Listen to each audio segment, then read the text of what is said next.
How art thou fallen from heaven, O Lucifer, son of the morning? For centuries, this famous verse from Isaiah 14 has stood as the definitive origin story for the devil. The verses surrounding this passage provide a specific historical frame. The prophet is delivering a direct taunt to a human monarch, the king of Babylon. The literal translation of the word Lucifer is the shining one, or the light bearer. Rather than a demonic name, it was a title used to describe the king's perceived glory. This title referred to the planet Venus, the morning star that appears just before dawn to bring the morning light.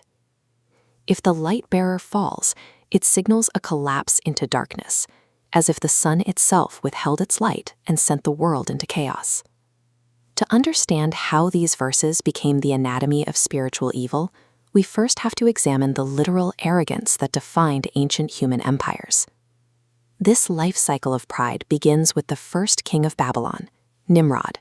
His construction of the Tower of Babel is the physical manifestation of the textual claim, "I will ascend into heaven." Subsequent Babylonian rulers claimed divine status, describing themselves as sun gods who sat on the mountain of assembly where the gods were believed to hold council. Babylon physically projected this divinity through 400-foot man-made mountains and floating gardens, exalting the king's throne above the common world. King Nebuchadnezzar personified this imperial boast, famously walking through his palace and claiming he built the kingdom solely by the might of his own power and for the honor of his majesty. This boast was followed by an immediate psychological collapse. Nebuchadnezzar was struck with insanity for 7 times, likely 7 years, until his pride was broken. Isaiah describes this fall through the imagery of a massive tree cut down to the ground. In the ancient world, this represented the end of a dynasty. A tree cut at the roots will not grow back. This cycle shows that claiming divine credit for human achievement leads to both mental and structural ruin. A second blueprint for this fall appears in the book of Ezekiel, addressing the king of Tyre. The text compares Tyre's wealth to an anointed cherub in Eden, who was perfect in his ways until iniquity was found in him, and his heart was lifted up by his own beauty. The shared language of these two falls, the morning star of Babylon and the cherub of Tyre, establishes the pattern for the cosmic war in heaven. In this premortal conflict, Satan rebelled by demanding the honor and power of God for himself, mirroring the hubris of the Babylonian kings.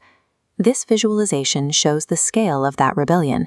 By seeking to exalt his own throne, Lucifer separated exactly 1/3 of the hosts of heaven from God. The rebellion ended with Satan and his followers being thrust down from the presence of God to the earth. The fall is identical in both the earthly and cosmic records. A being of light attempts to steal divine honor and is cast down into the dust. These literal historical events function as types, physical previews that illustrate spiritual realities. The end of the Golden Empire serves as the final physical preview. After 3 centuries of dominance, Babylon was burned to the ground by a Greek army in 322 BC. The empire's ruin matched its cruelty. For 70 years, they held nations like Judah captive and refused to open the house of their prisoners. Isaiah records onlookers staring at the wreckage, struggling to believe that these wretched ashes belonged to the man who once made the earth tremble and shook kingdoms. This earthly ruin mirrors Satan's ultimate destination, to be brought down from his high place and cast into the bottomless pit. Whether in an ancient palace or a cosmic realm, the anatomy of pride remains the same. Exalting oneself above the stars ends in absolute ruin.